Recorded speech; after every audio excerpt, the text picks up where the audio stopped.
기도하겠습니다. 하나님 아버지 감사합니다. 이 귀한 시간에 정말 부족한 종을 하나님 전에 세워주시니 너무나도 감사합니다. 저를 통해서 저가 먼저 은혜 받게 하시고 듣는 성도님들께도 은혜 베풀어 주옵소서. 우리 모두가 이 시간 하나님 앞에 집중함으로 하나님께 오직 영광 돌려드리는 시간 되게 하여 주옵소서. 예수 그리스도 이름으로 기도합니다. 아멘. 오늘 말씀의 제목은 주께서 행하신 일들이라는 제목입니다. 대부분의 사람들은 기쁜 일이나 좋은 일이 있으면 그날을 기념일로 정합니다. 대표적인 것이 생일로 알 수 있죠. 어린이든 어른이든 누구나 할 거 없이 생일날 케이크를 선물로 받으면 아주 기쁨이 넘치죠. 국가의 기념일도 있고 기독교의 기념일도 있으며 이처럼 우리에게는 많은 기념일들이 있습니다. 그 기념일들은 기쁨과 감사가 넘치는 그러한 시간이죠. 하지만 제가 말씀드리고 싶은 것은 기념일을 잘 지키자는 것이 아닙니다. 우리는 하나님께서 우리에게 행하신 그 일들을 잘 기억해야 합니다. 혹시 성도님들께서는 세례 받으신 날을 기억하고 계십니까? 잘 기억이 안 나시죠? 그 예수 그리스도를 믿고 이전의 삶과는 다른 하나님의 자녀로서 살아가겠다고 그렇게 다짐을 했던 그 세례 받은 날을 기억하고 계십니까? 잘 기억이 안 나실 겁니다. 너무 오래전 일이라 잊어버리셨나요? 아니면 혹시 그렇다면 직분을 받은 날을 기억하고 계십니까? 저도 마찬가지로 전도사를 임명받았을 때를 잘 기억하지 못합니다. 하지만 우리는 적어도 하나님께서 우리에게 행하신 그러한 일들을 기억해야 하는 것입니다. 우리는 하나님께서 행하신 많은 일들을 알고 있습니다. 그 많은 일들 중 대부분은 우리가 가지고 있는 이 성경에 기록되어 있습니다.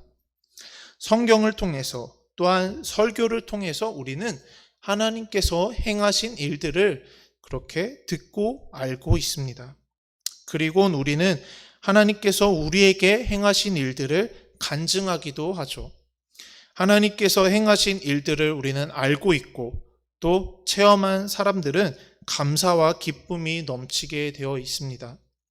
하나님께서는 이 세상을 만물을 창조하시고 오늘날 우리를 구원해 주신 것만 가지고도 우리는 감사와 기쁨이 넘치는 삶을 살아갈 수 있습니다.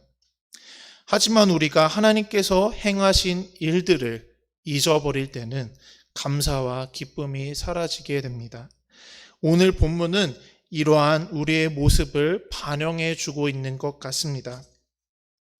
그래서 우리가 첫 번째로 살펴볼 것은 하나님의 부재라는 것입니다. 오늘 읽지는 않았지만 시편 77편 1절부터 9절에 보면 하나님께 이 저자가 탄식하는 내용이 있습니다. 저자는 먼저 고통스러운 그러한 자신의 상황을 늘어놓고 있죠. 저자는 얼마나 고통스러웠는지 위로받기를 거절하고 또 잠에 들지 못할 정도로 고통스러운 상황에 있다고 말합니다. 아주 괴롭고 고통스러운 상황을 묘사하고 있는 것이죠. 우리도 너무 힘이 들 때면 다른 이들의 위로를 받기도 거절할 때도 있고 또 잠에 들지 못할 정도로 괴로울 때도 있습니다. 또한 성도님들께서도 이렇게 괴로운 상황들을, 괴로운 일들을 경험하신 적도 분명히 있을 것입니다. 그런데 본문 10절에 보시면 또 내가 말하기를 이는 나의 잘못이라 지존자의 오른손에 해라고 말씀합니다. 우리가 가진 이 개역 개정으로 이것을 보면 해석하기가 정말 난해한 내용이죠. 지존자의 오른손의 해, 이게 과연 무슨 뜻일까요? 바로 오른손의 해를 해석하기 어렵기 때문에 이 구절이 아주 난해합니다. 여기서 해라는 단어는 태양을 가리키는 것도 아니고 또 연도를 가리키는 것도 아닙니다. 이것은 원문을 보면 쉽게 해석이 가능한데 원문에는 변한이라는 단어가 있습니다. 즉 지존자의 오른손이 변했다. 지존자의 오른손의 변심이라는 뜻을 갖고 있습니다. 오른손이 변하였다, 돌아섰다라고 할 수 있죠.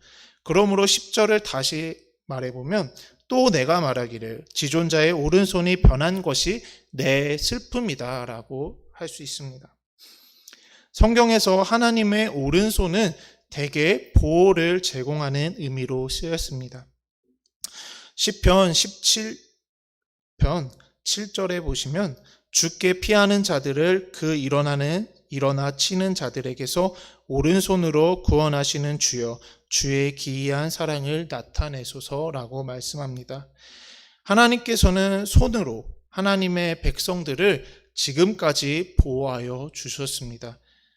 10절은 하나님의 보호가 변하였다고 탄식을 하고 있는 것이죠. 우리도 이러한 탄식을 할 때가 있지 않으십니까? 우리 삶에 하나님의 일하심이 없다고 생각되어질 때가 있지 않습니까? 우리의 상황이 변하고 우리의 기쁨이 슬픔으로 변하여도 하나님은 변함이 없으십니다. 우리는 살아가는 동안 많은 변화를 마주하고 살아가게 됩니다. 어쩌면 이 세상이 변하는 속도에 우리는 발맞추어 갈 수 없을 정도로 세상은 빠르게 변화하고 있습니다. 하지만 히브리서 13장 8절에 보시면 예수 그리스도는 어제나 오늘이나 영원토록 동일하시니라 라고 말씀합니다.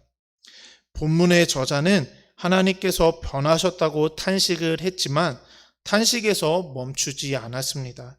우리는 어제나 오늘이나 영원토록 변함이 없으신 동일하신 하나님을 바라보아야 합니다.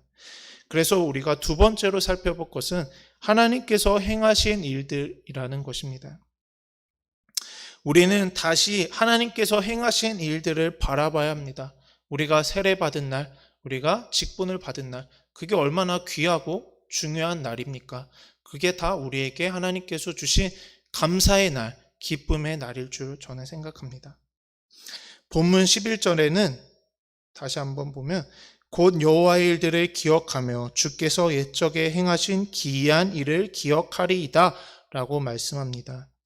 계속 1절부터 10절까지 탄식만 늘어놓던 이 저자가 11절부터는 관점을 바꾸어서 이제 여호와의 일을 기억하겠다고 이렇게 말하고 있습니다. 우리가 관점을 바꾸면 우리에게 처해진 상황이 다르게 보이게 됩니다. 외부적인 것이 변함으로써 우리의 상황이 달리 보이는 게 아니라 우리의 관점이 변하면 상황이 달리 보이는 것입니다. 우리는 어떠한 상황 속에서도 변함없으신 하나님을 바라보아야 하는 것입니다. 세상을 창조하신 그 하나님께서는 그때나 그 창조하실 때나 오늘날이나 변함이 없으십니다. 항상 그때부터 지금까지 우리를 지켜 보호하여 주시고 계십니다. 12절을 보시면 이제 주의 일을 읊조리며 주께서 행하신 일들을 되새기겠다고 말하고 있습니다. 우리가 탄식이 나올 정도로 고통스러울 때 하나님의 일들을 기억하고 되새겨야 할 줄로 생각합니다. 우리는 구원을 받았지만 아직 이 땅에서 살아가야 하는 그러한 삶이 아직 남아 있습니다. 우리의 삶은 제가 매번 설교 때도 말씀드리듯이 항상 기쁨이 넘치는 삶일 수는 없습니다. 우리에게는 기쁨도 있고 슬픔도 있고 고통도 있습니다. 우리가 힘들고 지쳐서 낙심하고 쓰러지게 될 때 우리는 이 땅의 것을 바라보는 것이 아닌 저 위에 하나님을 바라보아야 하는 것입니다. 그래서 바울은 그렇게 전도자의 일을 나아갈 때 하늘의 그 표대만 바라보고 나아갔다는 그러한 말씀을 전한 적도 있습니다. 출애굽기 32장에는 이스라엘은 하나님의 백성으로서 모세를 통해 하나님의 말씀으로 살아갔습니다. 우리 출애굽기 너무나도 잘 아는 말씀이죠. 그런데 출애굽기 32장 4절에 보시면 제가 읽어드리겠습니다. 아론이 그들의 손에서 금고리를 받아 부어서 조각칼로 새겨 송아지 형상을 만드니 그들이 말하되 이스라엘아 이는 너희를 애굽 땅에서 인도하여 낸 너희의 신이로다 하는지다 라고 말씀합니다. 이렇게 하나님의 말씀을 듣고 하나님의 계명을 받아서 살아가야 할 이스라엘 백성들이 아론과 함께 모세가 산에 올라가서 하나님의 말씀을 받고 있는 그 사이에 아론과 함께 이스라엘 백성들은 금송아지를 만들어서 이것이 바로 하나님이다 라고 하고 있습니다. 그들은 모세가 하나님으로부터 말씀을 받으러 간 사이에 이스라엘 백성들은 하나님이 아닌 다른 신을 만들고 있습니다. 이처럼 성경의 시대나 오늘날이나 마찬가지로 인간은 다른 신을 찾는 모습을 보이고 있습니다. 그러나 본문 13절에 보시면 하나님이여 주의 도는 극히 거룩하시오니 하나님과 같이 위대하신 신이 누구오니까 라고 말씀하고 있습니다.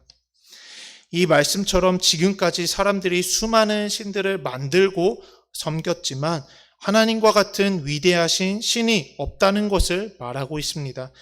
위대하신 신은 오직 하나님 한 분이시라는 것입니다.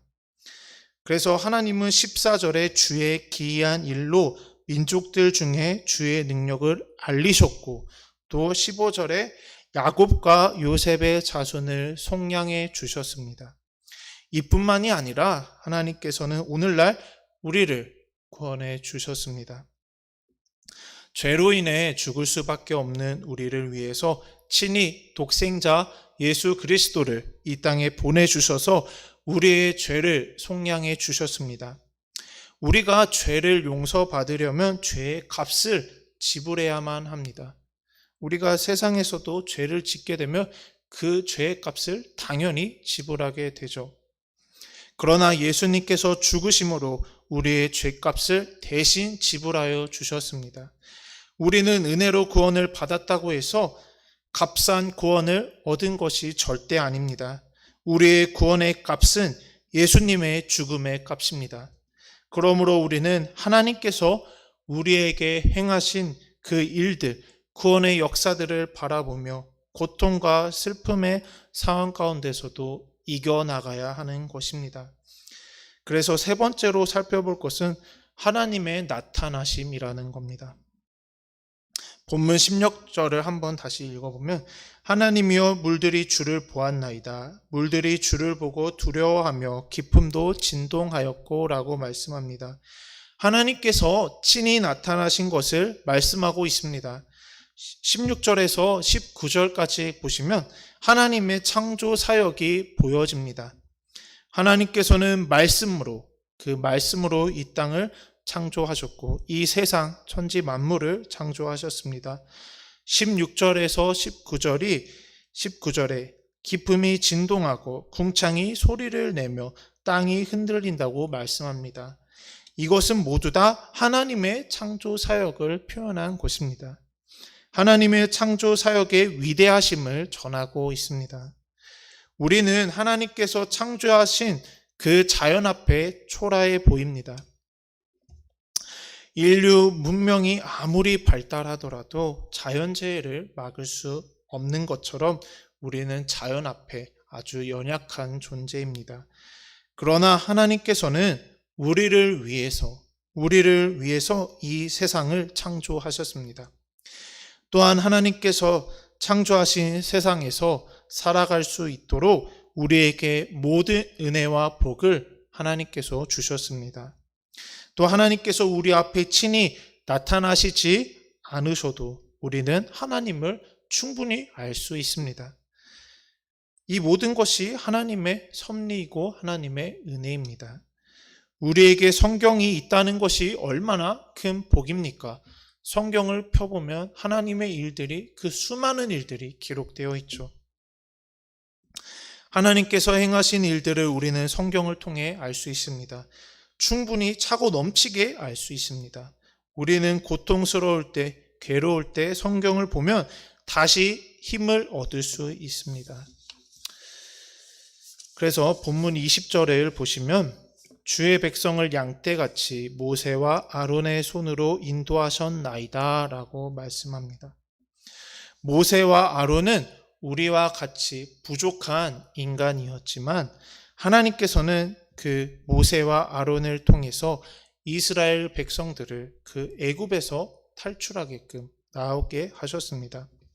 모세와 아론이 이스라엘 백성을 인도한 것이 아니라 하나님께서 그들을 사용하셔서 인도하신 것입니다. 하나님께서는 뜻하신 바를 반드시 이루십니다. 하나님께서 말씀하신 것 중에 이루어지지 않은 것은 하나도 없습니다. 그렇기에 우리는 하나님의 말씀을 믿고 의지해야 하는 것입니다. 다윗은 시편 23편 1절, 너무나도 잘 알고 우리가 외우고 있는 구절이죠.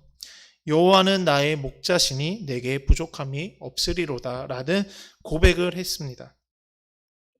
본문의 말씀처럼 하나님께서는 목자같이 백성들을 양떼같이 인도해 주십니다. 오늘날도 변함없으신 창조주 하나님께서는 오늘날도 우리를 인도하고 계십니다. 그래서 우리의 고통스러운 상황은 변하지 않을 수 있지만 그러나 우리의 관점은 변화가 필요합니다. 변함없으신 창조주 하나님께서 나와 함께 하신다는 그 믿음을 가지시기를 소망합니다. 정말 우리의 상황은 항상 고통스러울 수도 있고 또 기쁠 수도 있지만 고통스러울 때나 기쁠 때나 항상 변함없으신 하나님 한 분만을 바라보시기를 소망합니다. 이사야 40장 31절에서는 오직 여호와를 앙망하는 자는 새 힘을 얻으리니 독수리가 날개치며 올라감 같을 것이요 다른 박질하여도 곤비하지 아니하겠고 걸어가도 피곤하지 아니하리로다 라는 말씀이 있습니다. 우리가 고통스러운 상황을 바라보고 탄식한다면 그 상황에서 벗어날 수 없습니다. 이 말씀처럼 우리는 고통스러운 상황에서 오직 여호와 하나님만을 앙망하고 바라보아야 할 것입니다. 분명히 그러할 때 하나님께서 우리에게 독수리가 날개치며 올라감 같은 그러한 새 힘을 더하여 주실 것이라 믿습니다. 오늘 본문은 분명히 우리에게 고통스러운 상황에 대한 어떻게 대처를 해야 하는지 답을 제시하고 있습니다. 하지만 그 어떻게 할 것인가는 우리의 결정에 달려 있습니다. 그래서 우리가 어떠한 상황 가운데서도 하나님 한 분만을 바라보시는 저와 성도님들 되시기를 소망합니다. 오늘 말씀을 통해서 고통스러운 그러한 상황이 있을 때 하나님께서 행하신 일들을 기억하며 승리하시기를 소망합니다. 남의 위로를 거절할 만큼 또한 잠에 들지 못할 정도로 고통스러운 그러한 상황에서 그러한 때에 하나님을 바라보시기를 소망합니다. 우리가 바라보고 의지할 분은 오직 하나님밖에 없습니다. 오직 하나님만이 변함없으시고 언제나 우리와 함께 해주시고 우리를 인도하여 주실 것입니다. 오늘 본문이 우리에게 상기시켜주는 바는 우리가 하나님을 찾고 하나님의 부재의 의문을 품으며 하나님을 새롭게 이해하는 일은